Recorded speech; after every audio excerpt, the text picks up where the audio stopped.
balik lagi di depan TV bersama saya Nadila Maulana dalam program Besti. Besti ini adalah singkatan dari Bincang Edukasi seputar teknologi. Dari namanya sendiri aja udah tahu dong di podcast kali ini aku bakal membahas apa, kan? Nah, di video kali ini aku bakal bahas tentang teknologi apa aja nih. Nah, salah satunya adalah teknologi tepat guna yaitu mesin roasting kopi.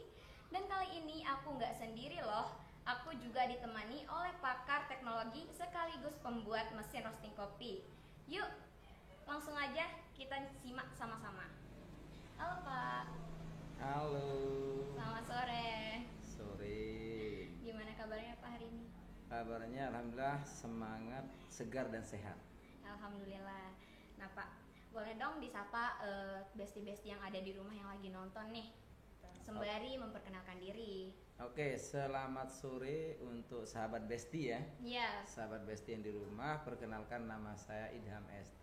Saya adalah guru dan kebetulan sebagai pembina inovasi teknologi tepat guna untuk SMKN 2 Kuripan. Dan kebetulan saat ini sebagai Wakasek kesiswaan itu.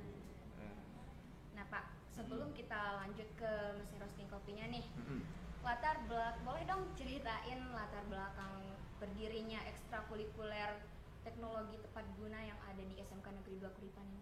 Oke, jadi ekskul ini sebenarnya dulu kita sudah mulai dari tahun 2013-2014 ya. Lama banget ya dong. Tapi itu dulu masih belum berbentuk ekstrakurikuler, tapi gabungan antara guru dengan siswa.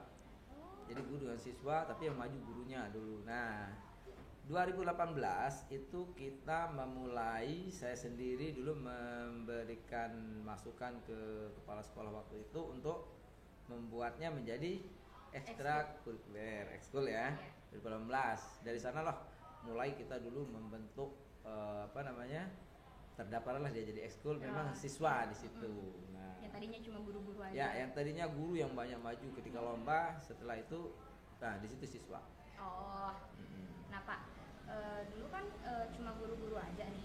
Nah terus pertama kali dibuka ekskul itu muridnya yang daftar buat ekskul itu berapa orang sih? Oke, tahun 2018 sekitar bulan Agustus September itu ya. Iya. 240-an. Wah. Ya, 240 siswa yang daftar. Itu Jadi, bertahan sampai sekarang. Nah, 240 itu seleksi alam ya. Disitulah diseleksi oleh alam siapa yang memang aja berkurang menjadi 200, 100 sampai yang terakhir itu tertinggallah 30 orang. Sampai sekarang 30 orang. Sampai sekarang itu ya kisarannya ya antara 15 sampai 20 orang. Nah Pak, kita balik ke roasting kopi nih. Kenapa Bapak memilih membuat teknologi tepat guna mesin roasting kopi? Kenapa nggak teknologi yang lain aja gitu? Oke, nah jadi asal muasal mesin roasting kopi ini ya. Iya. Tahun 2019 sekolah kita waktu adanya COVID itu pernah di tim TTG itu membuat alat protokoler kopi. Iya. Ya, dari awal ketika mulai COVID itu sudah kita mulai buat di situ. Apa sih yang kita bisa lakukan? Jadi kembali dulu bahwa apa yang slogannya yang inovasi TTG itu adalah ketika orang-orang menghindari masalah, kami dari TTG justru mencari masalah dan kami angkat menjadi sebuah karya. Nah, itu TTG ya. Jadi kita adalah problem solver. Kalau tidak ada masalah ya tidak bisa buat inovasi dong. Iya. Iya kan? Nah, itu benar-benar. awalnya. Nah Pak, berapa lama sih proses pembuatan mesin roasting kopi? Oke, lanjut yang tadi. Ketika tahun 2019 kita itu ikut namanya IoT Maker Creation yang diadakan oleh Kominfo tingkat nasional. Itu musuhnya PT-PT yang ada di Indonesia dengan kampus-kampus besar semua se-Indonesia. Dan alhamdulillah waktu itu 2019 itu akhirnya di tahun 2020 kompetisinya 2020 itu kita dapat juara 2 IoT Maker Creation se-Indonesia ya. Juara satunya adalah kampus Amikom Jogja. Kita yang kedua waktu itu alat protokol COVID-nya. Nah, dari situlah banyak dilirik oleh dinas-dinas bahwa di SMK 2 Kuripan ini ada ekskul yang bisa menghasilkan teknologi. Ya. Didatangilah kita oleh salah satu dinas, ya, satu dinas di Lombok Barat datang untuk mengusulkan, dia punya rencana nih. Ya, rencana. Tolong buatkan saya alat mesin roasting kopi yang kemudian itu yang teknologinya adalah 4.0, teknologi yang terkini. Ya. Nah, teknologi digital lah, ya, yang canggih. Canggih. Nah, kemudian saya minta sketsanya seperti apa yang diberikan, kemudian kita buat sketsanya, baru saya buatkan uji coba pembuatan sampai kita usulkan dengan teknologi ya, masukkan kopi, kemudian jalan sendiri, kopi keluar digoreng, kemudian dibubuk sampai packing, saking canggihnya. Masih sketsa atau udah masih jadi prototype.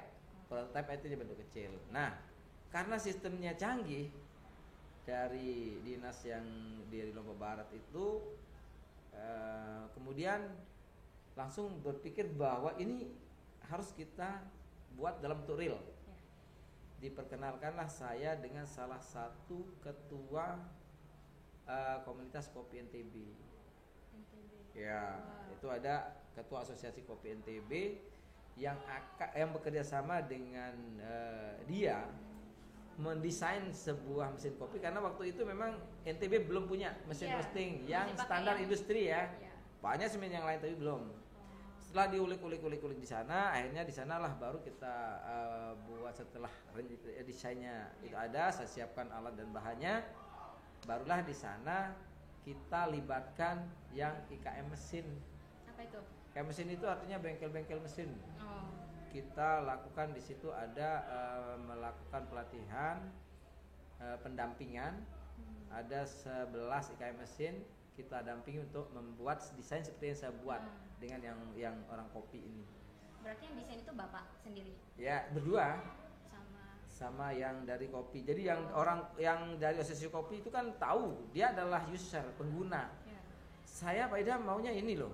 Yang begini. Dari situ kita buatkan desain. Ya. Nah, dari desain itulah yang baru kita lakukan pendampingan oleh orang-orang yang bermain di mesin. Yang ngelasnya apapun itu. Nah, termasuk di situ saya hadirkan teknologi yang digitalnya bisa dikendalikan lewat Android. Nah, itulah mesin kopi Android pertama di Indonesia yang monitoring kontrol. Kalau yang monitoring ada, tapi yang langsung bisa kendalikan, bisa mengontrol itu baru itu yang pertama. Oh, itu yang pertama. Itu yang pertama. 2020 ya. Tuh, setelah dapat juara, pokoknya setelah dapat juara 2 IoT Maker. Wah, keren banget sih.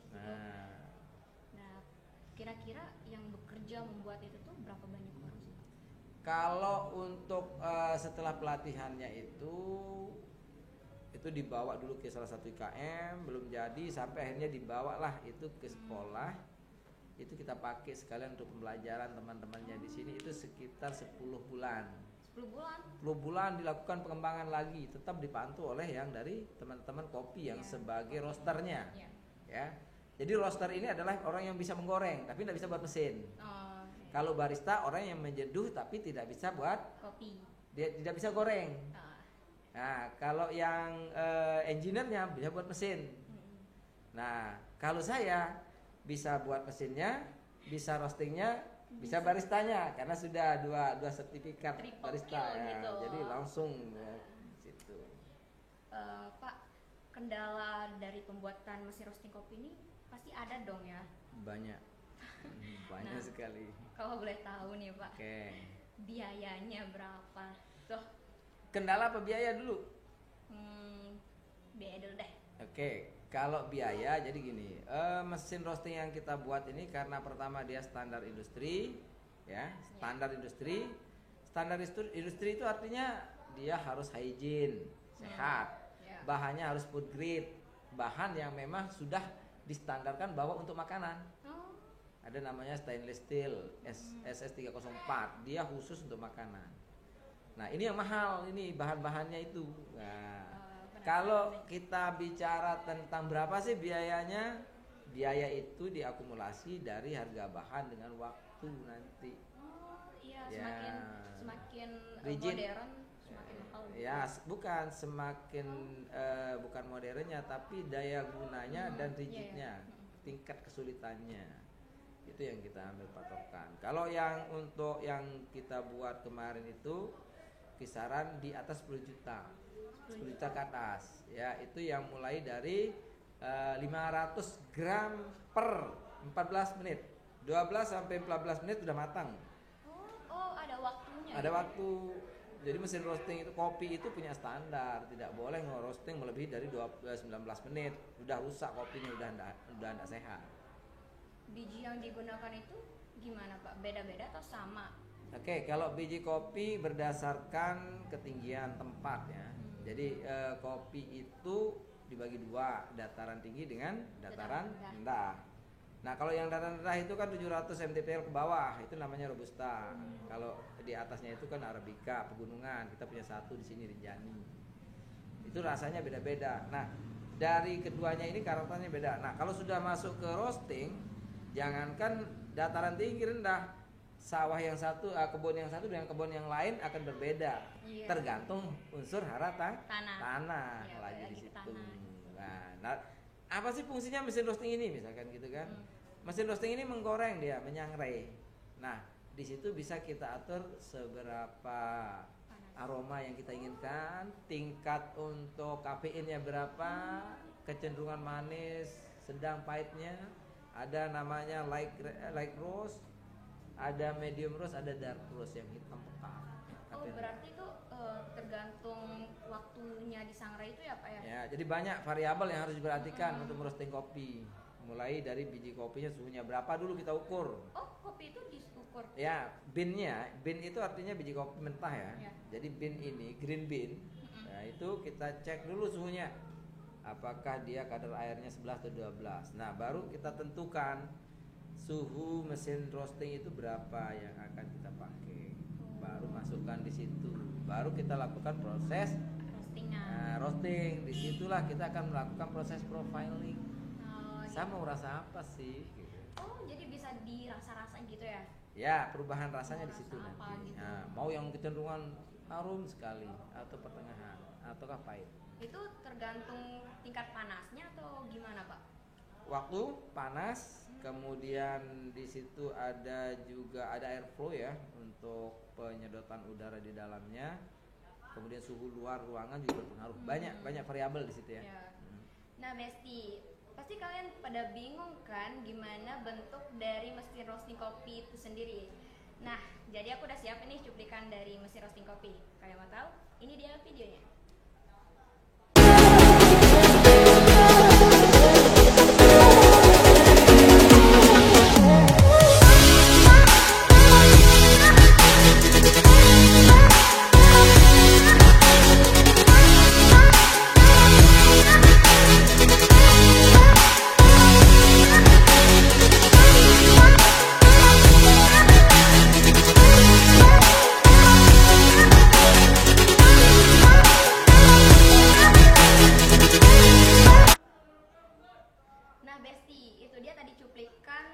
Bentuk dari mesin roasting kopi. Nah Pak, saya penasaran nih, setelah mesin itu di roasting, itu bakal diapain Pak?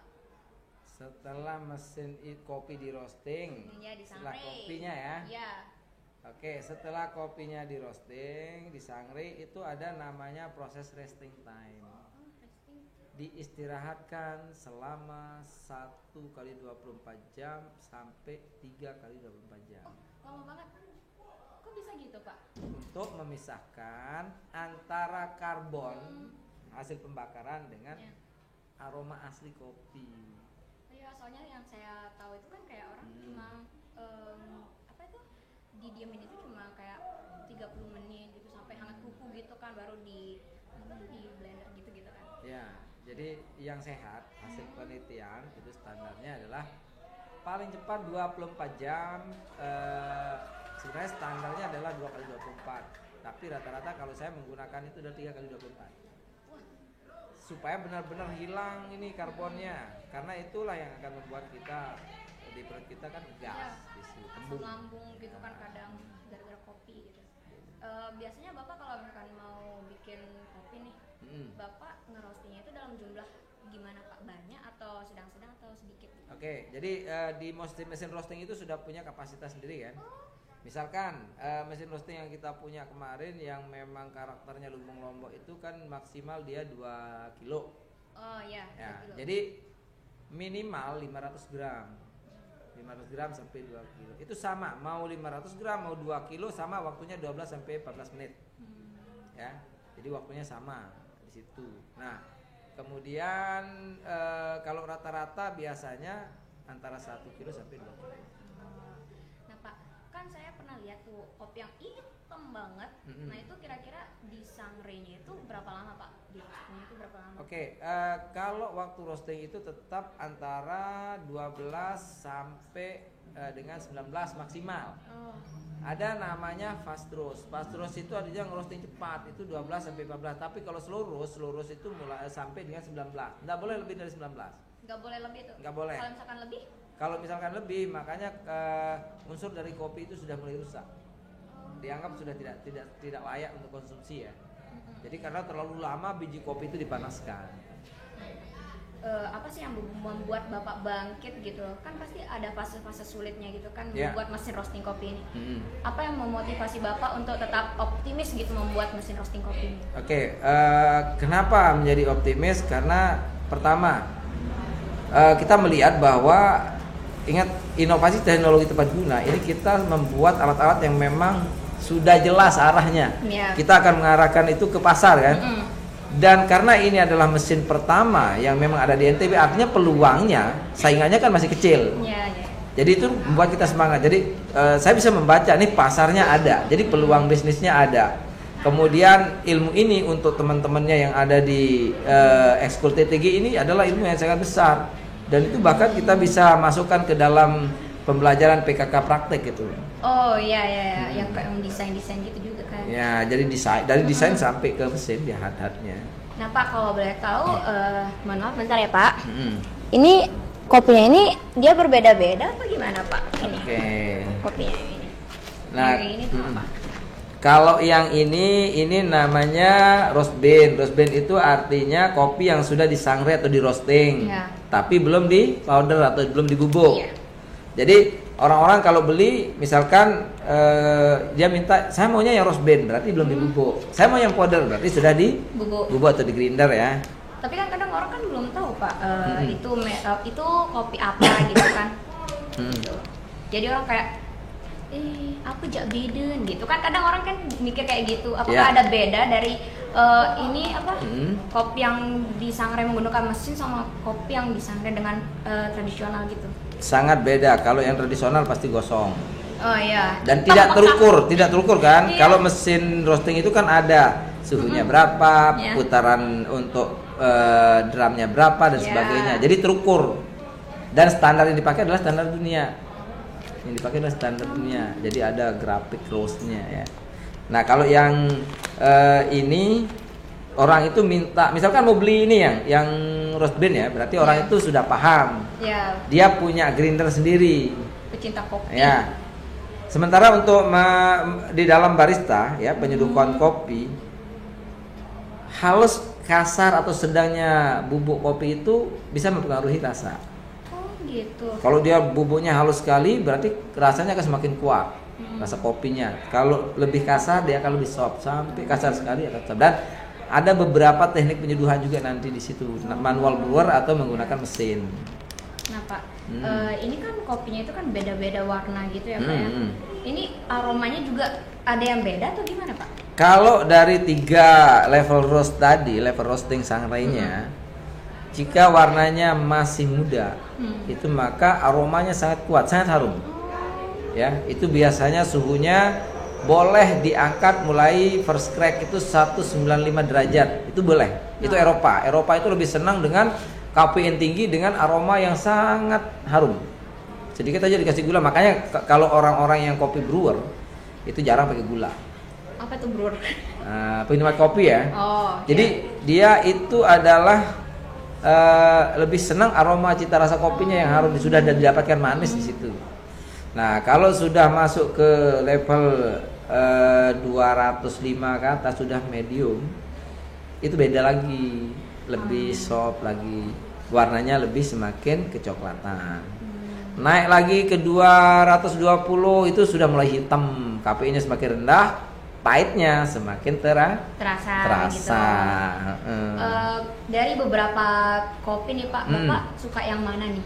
Kalau saya? Ya. Kalau saya lebih suka yang medium. Yang medium itu kayak gimana? Medium itu yang warna kecoklatan. Bukan coklat terang ya, coklat muda, tapi coklat medium itu coklat yang kecoklatan, bukan coklat tua. Kalau yang ini? Kalau ini masuknya ini medium to dark. Medium to dark itu warnanya coklat agak tuaan, bukan hitam. Kalau hitam itu berarti dark. Oke. Jadi masih ada aroma manisnya, masih ada, pahitnya ada. Kalau yang light itu kecenderungan rasanya kayak coklat, manis, harum dia. Oh, berarti ini kalau misalkan nggak dikasih gula aja bisa ada rasa manisnya gitu? Dia sudah ada unsur manis gulanya ya. Di dalam kopi itu biasanya akan harum sekali kopi itu ketika di roasting di level 160 itu pelepasan glukosa dia itu gula di situ.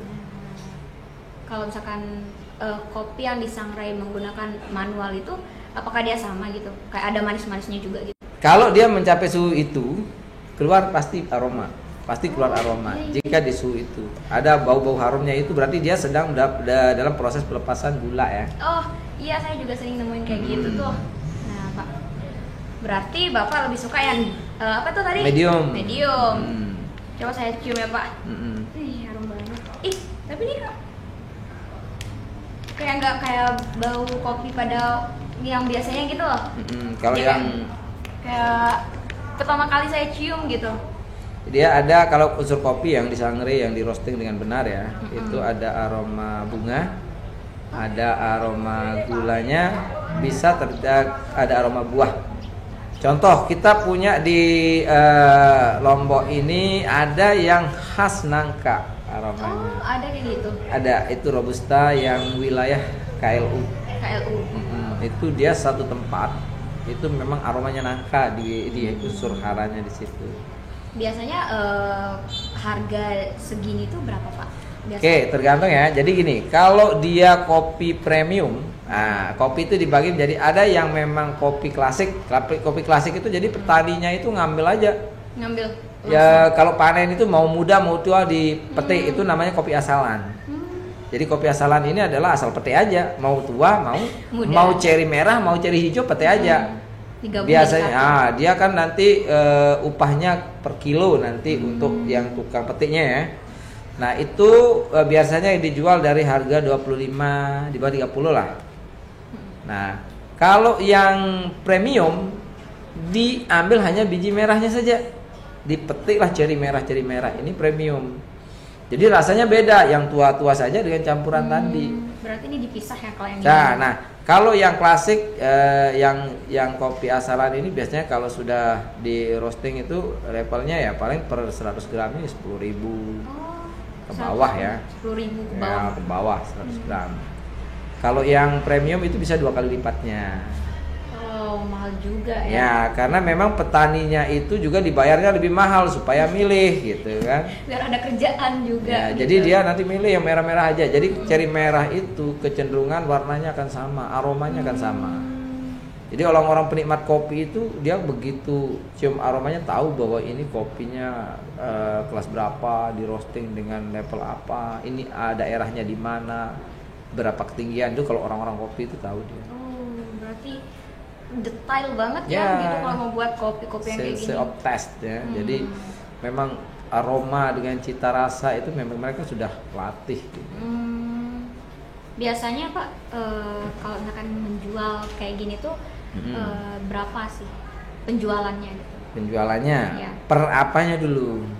Biasanya kalau kopi dijual itu per berapa Pak? Kalau yang produk kita yang di Prisma Kopi ya, di Prisma Kopi itu yang klasik itu kita jual 10.000 per 100 gram gitu kan, 5.000 per 50 gram. Kemudian yang premiumnya biasanya 2 kali lipat dia, 20.000 per 100 gram. Nanti kelipatannya. Tapi kalau orang beli banyak di korting lagi gitu kan. Iya. Jadi kopi itu ada yang Arabica yang dataran tinggi ya, ada Robusta dataran rendah, kemudian ada blend. Apa itu? Blend itu percampuran sekian persen Arabica, sekian persen Robusta. Jadi rasanya agak unik di situ. Oh, jadi Bapak dicampur. udah semua tuh? Semua sudah. Wah, Ya, Cinta kopi banget. Jadi satu biji kopi bisa sampai dengan dari hulu ke hilirnya, dari sampai proses ke baristanya itu bisa menjadi banyak rasa variannya. Banget ya ternyata. Aduh, udah lama. Nah Pak, misalkan nih ada yang mau beli di luar kota itu Bapak nerima nggak Pak? Terima. Kita sudah kalau yang dari Prisma Kopi ya. Ini kita sudah ngirim ke beberapa tempat termasuk Malang itu sudah. Kemudian ke ini juga Balikpapan sudah. Waktu kita kemarin itu kita yang khusus untuk 2021 IoT Creation Maker Creation ya. Kita juara 1 mesin roasting ini. Wah, hadiahnya berapa tuh kira-kira? Nah, itu hadiahnya berapa kemarin ya. Nah, itulah yang juara 1 kita di NTB ini yang untuk mesin roasting kopi yang robotik ya. Nah, itu masih kemarin kita sedang melakukan proses untuk SDDPI standar device-nya untuk di sertifikasi dulu. Jadi itu kerjasama antara kita SMKN 2 Kuripan dengan Etnik Kopi. Gimana tuh? Etnik Kopi itu yang salah satu IKM Lombok Barat. Ya, yang robotik ini ya. Jadi kita yang membuat mesinnya, kita yang membuat kontrol IoT-nya, kemudian kita pasang alat itu namanya Smart Coffee Roastery. Smart Coffee Roastery itu artinya rumah roasting yang pintar. Jadi di situ sudah didesain otomatis semua, bisa dikendalikan dari rumah melalui internet. Ada itu ya kayak apa tuh namanya itu kayak dipantau lah gitu ya, dari rumah bisa. Jadi alatnya itu dia di mesin roasting itu sudah ada perangkat yang terhubung ke jaringan internet. Jadi gini, misalkan saya ingin roasting nih ya, saya ingin roasting. Kebetulan saya tidak bisa ke sana. Saya bisa mengatur dari manapun melalui laptop. Saya bisa monitoring melalui Android, bisa saya monitoring. Jadi tinggal pekerjaannya aja di situ yang oke. Saya ambil alih, kita lakukan profiling semuanya.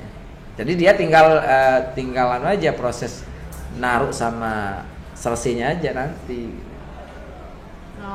Jadi kayak ribet banget ya gitu ya kalau misalkan kita mau bikin kopi yang kayak ada khasnya gitu. Kalau ribet sih enggak, karena mungkin baru pernah dengar. Iya mungkin, soalnya kan biasanya saya lihat itu cuma pakai itu yang oseng-oseng biasa ya, tradisional itu. Kalau itu namanya pengopi, bukan penikmat kopi. Iya. Pengopi. Kalau Bapak penikmat ya? Saya pembuat mesin, roastingnya, baristanya, penikmatnya juga kan. Saya kira yang mesin roasting kopi itu kan dengar kata roasting itu saya kira kayak membahas tentang kopi-kopi yang kayak mau dibahas apa ya, kayak di roasting gitu loh. Yang kayak dalam bahasa gaulnya itu kayak di roasting gitu. Saya kira kayak gitu. Jadi kalau di kopi ini ingat ada namanya hulu sampai hilir ya. Hulunya itu petani. Ya. Hilirnya itu roasting. Hilirnya itu mulai dari mesin roasting. Mesin roasting ini namanya roaster. Tukang gorengnya. Kalau pembuat mesinnya kan engineer-nya kan. Nah, yang buat goreng itu namanya roaster. Kemudian yang nyeduh namanya barista. Nah guys, Besti yang ada di rumah, itu dia pembahasan kita tentang teknologi tepat guna mesin roasting kopi. Aduh, agak gimana gitu ya, seru gitu bahas-bahas kopi, kayak yang tadinya saya nggak suka kopi nih, jadi kayak pengen nyoba gitu Pak. Nah Pak, untuk mengakhiri podcast kita hari ini, saya ucapkan terima kasih banyak dan mohon maaf kalau misalkan ada salah kata atau apa gitu, atau mungkin kurang berkenan di hati Bapak.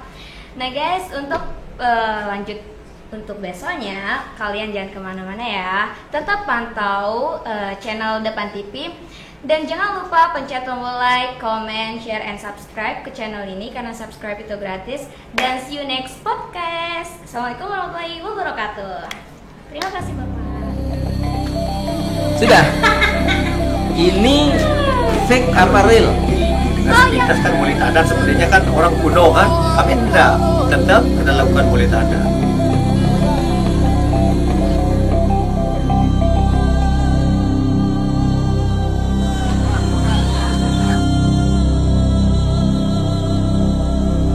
itulah jadi pesan harus ini sampai lunturnya dunia ini, harus ini yang dipakai.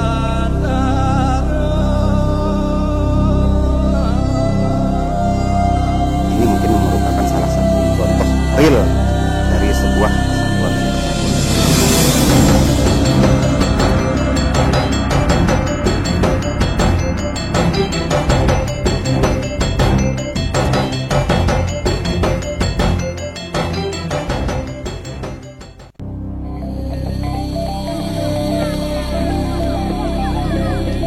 Kalau dengar sepintas kan Maulid Adat sebenarnya kan orang kuno kan, tapi tidak, tetap kita lakukan Maulid Adat.